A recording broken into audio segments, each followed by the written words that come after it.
DPR pun harus tahu juga dia jalan-jalan yang masyarakat harus yang mana yang harus diperbaiki, harus tahu. Jadi memang berat memimpin itu, memang harus tahu. Bila perlu dia setiap minggu itu keliling ngendong kampung, di kampung ini, nginep di kampung ini. Betul. Ya kan, keliling. Sehingga dia tahu keluhan masyarakat, jalan mana yang rusak gitu. Bahwa tadi permasalahan Cibalong ini sangat serius dan butuh perhatian yang lebih intens ya gitu dari pemangku kebijakan. Ini menarik nih bahwa pemuda Banten, Pandeglang, Cibalong khususnya gitu. Mereka setelah lulus SMA, SMK atau kuliah gitu, banyak yang urbanisasi, perpindahan ke kota. Tidak berdaya gitu, tidak berdaya di desanya sendiri gitu. Bahkan saya juga nih, terutama saya dan Abah Lawyer juga sama mungkin gitu. Setelah lulus lebih memilih ke kota untuk jadi lawyernya gitu kan. Karena ngalalana gitu. Nah, saya ingin bertanya, mungkin di beberapa daerah lain, provinsi lain, kuat sekali itu image branding suatu daerah tersebut. Misalkan kita bicara Bali, apa bicara Bali? Satu kata aja, wisata kan langsung. Bicara Jogja, apa Jogja? Pendidikan. Nah, saya melihat khususnya Kabupaten Pandeglang atau Banten ini brand image-nya belum kelihatan. Apa sih? Memang wajar masyarakat menggugat kepada calon bupati, pemimpin baik kabupaten, provinsi atau yang sudah ada juga harus digugat. Dia harus tahu. Gitu loh, visi dan misinya. Ya, sekarang seperti itu. Jadi ayolah, siapapun yang punya potensi pemimpin, calon-calon pemimpin, ayo niatkan untuk membangun lah. Untuk membangun Provinsi Banten khususnya, Kabupaten Pandeglang, untuk niatnya membangun ya, untuk membangun menjadi pemimpin itu jangan niat untuk yang lain-lain dulu gitu. Jadi memang untuk memajukan Banten itu sebetulnya yang kita cari. Tapi sayangnya yang punya niat itu nih, ini gue harus ingetin ke masyarakat juga. Banyak yang punya niat itu, tapi kadang-kadang nggak kesampaian karena dia kurang ini.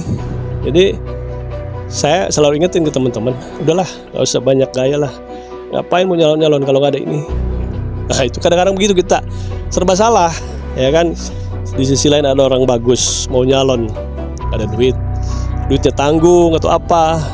Karena masyarakatnya juga pada akhirnya nanti transaksional juga, itu juga harus tolonglah ke masyarakat. Sekarang kalau mau maju ya harus timbal balik gitu loh. Jangan pemerintahnya juga yang terus dituntut. Kita juga harus mulailah. DPR, calon DPR juga banyak yang nggak jadi karena kurang ini.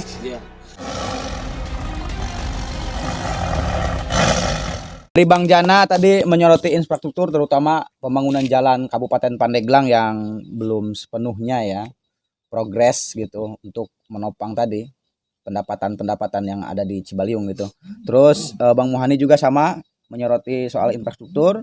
Bang Dupal menyatakan bahwa pemuda Cibaliung ini butuh dibina begitu agar tadi kependidikannya semakin digalakan gitu. Pemudanya biar tidak ngalah langgur gitu. Nah, saya ingin bertanya ke Abah Lawyer gitu kan, sesepuh Cibaliung nih, bagaimana menanggapi permasalahan ini, tiga ini tadi? Coba gimana? Ya. Menarik, kopi lagi.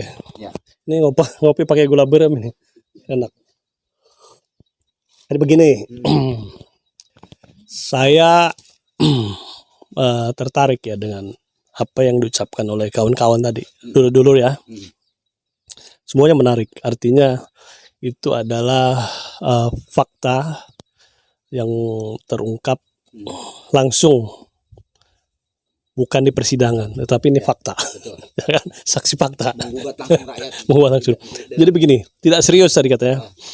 Begini, memang butuh keseriusan yang luar biasa, fokus, ya kan?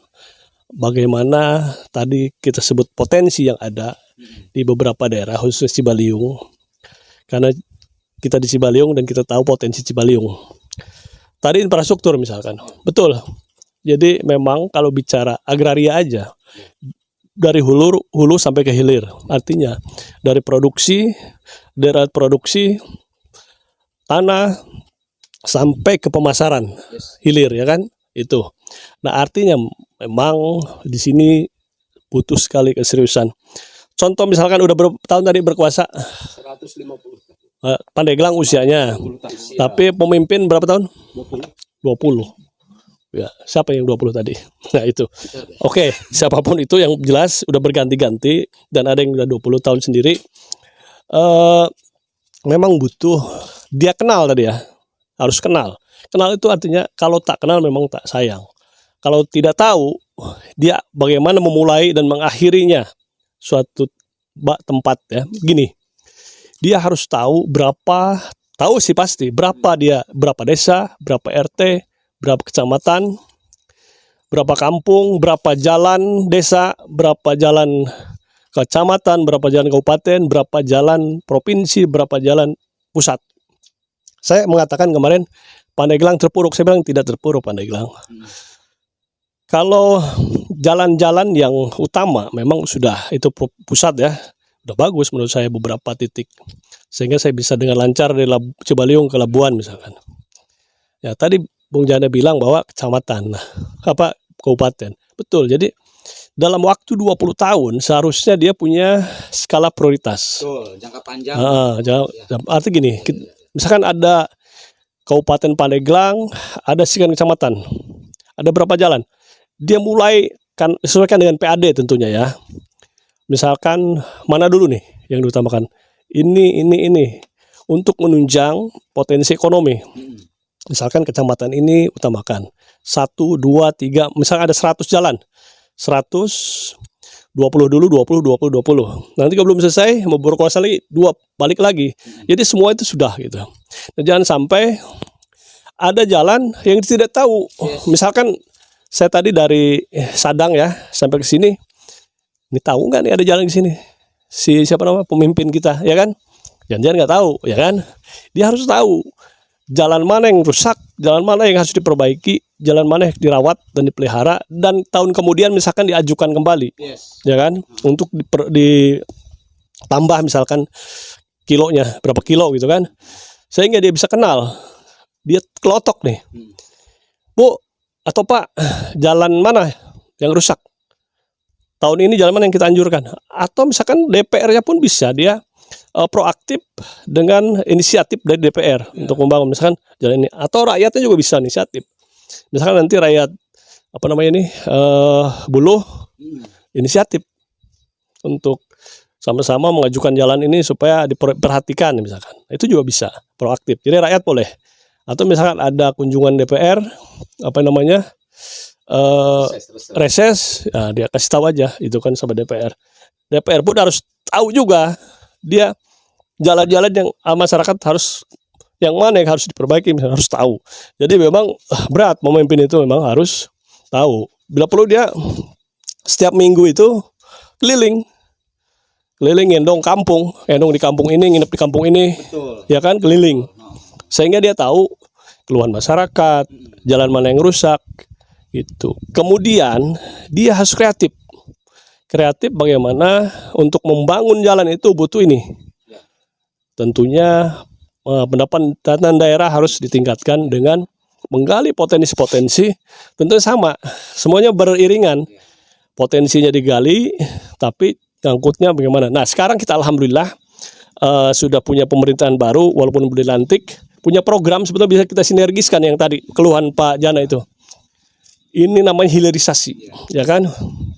Hilirisasi itu bisa kita gunakan misalkan kelapa tidak harus dibawa ke Jakarta misalkan. Kita buat di sini pergudangan atau pabrik pengemasan atau apa, dibuat minyak, dibuat apa, kita jual minyaknya misalkan ke Jakarta kan bisa. Atau untuk memenuhi pasar Banten, perikanan, ya misalkan dikemas jadi sarden atau apa, jual selain kebutuhan-kebutuhan yang di sini. Itu model-model, artinya hilirisasi bisa kita sinkronkan dengan kondisi-kondisi yang ada. Misalkan pisang, ya kan, jangan sampai dia jual pisang ke pasar, dia tebang pisang dijual pasar, pulang beli gogodoh kan. Nah itu namanya kan salah kaprah ya kan, padahal dia bisa bikin sendiri. di rumah. Jadi saya bilang tadi memang wajar masyarakat menggugat kepada calon bupati, pemimpin baik kabupaten, provinsi atau yang sudah ada juga harus digugat. Dia harus tahu, gitu loh, visi dan misinya. Ya, sekarang seperti itu. Jadi ayolah, siapapun yang punya potensi pemimpin, calon-calon pemimpin, ayo niatkan untuk membangun lah, untuk membangun provinsi Banten khususnya Kabupaten Pandeglang, untuk niatnya membangun ya, untuk membangun menjadi pemimpin itu jangan niat untuk yang lain-lain dulu gitu. Jadi memang untuk memajukan Banten itu sebetulnya yang kita cari. Tapi sayangnya yang punya niat itu nih, ini gua harus ingetin ke masyarakat juga. Banyak yang punya niat itu, tapi kadang-kadang nggak kesampaian karena dia kurang ini. Jadi saya selalu ingetin ke teman-teman, udahlah nggak usah banyak gaya lah. Ngapain mau nyalon-nyalon kalau nggak ada ini? Nah itu kadang-kadang begitu, kita serba salah, ya kan? Di sisi lain ada orang bagus mau nyalon, ada duitnya tanggung atau apa? Karena masyarakatnya juga pada akhirnya nanti transaksional juga, itu juga harus tolonglah ke masyarakat. Sekarang kalau mau maju ya harus timbal balik gitu loh, jangan pemerintahnya juga yang terus dituntut. Kita juga harus mulailah. DPR, calon DPR juga banyak yang nggak jadi karena kurang ini. Sebelah kanan saya juga itu belum saatnya jadi gitu. Itulah suaranya kurang, jadi nggak jadi gitu, tertunda.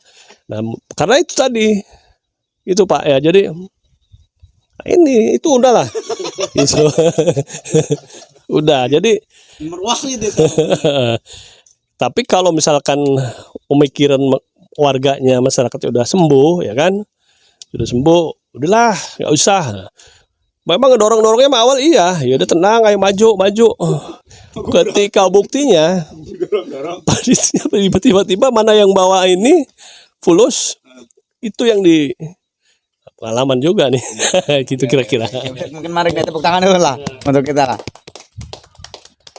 Semakin menarik lagi bahwa tadi permasalahan Cibalong ini sangat serius dan butuh perhatian yang lebih intens ya gitu dari pemangku kebijakan. Ini menarik nih bahwa pemuda Banten, Pandeglang, Cibalong khususnya gitu.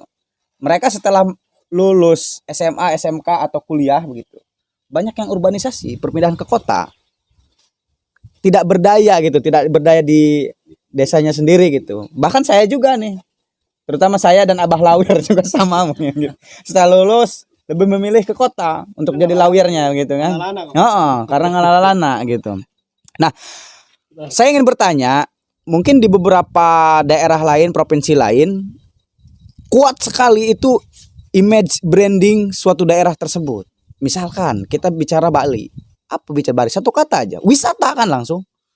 Bicara Jogja, apa Jogja? Pendidikan gitu. Nah, saya melihat khususnya Kabupaten Pandeglang atau Banten ini brand image-nya belum kelihatan. Apa sih? Kayak semacam kayak bikin kemarin Pandeglang kota wisata. Mana? Serius nggak gitu mau ngebangun wisata? Kota santri, bahkan santri juga banyak yang masalah di Pandeglang. Nah, itu dia. Saya ingin bertanya nih kepada narasumber berempat ini, kira-kira brand image atau potensi apa yang harus kita tonjolkan? Baik Pandeglang, baik Cibaliung, wabil khusus Provinsi Banten. Ya udah, kita majukan wisata misalkan atau pendidikan. Pandeglang kota pendidikan, Pandeglang kota santri, Pandeglang kota wisata. Tapi serius gitu menggarap itu, nggak bercandaan bikin tagline doang. Nah, siapa dulu yang mau menanggapi hal ini?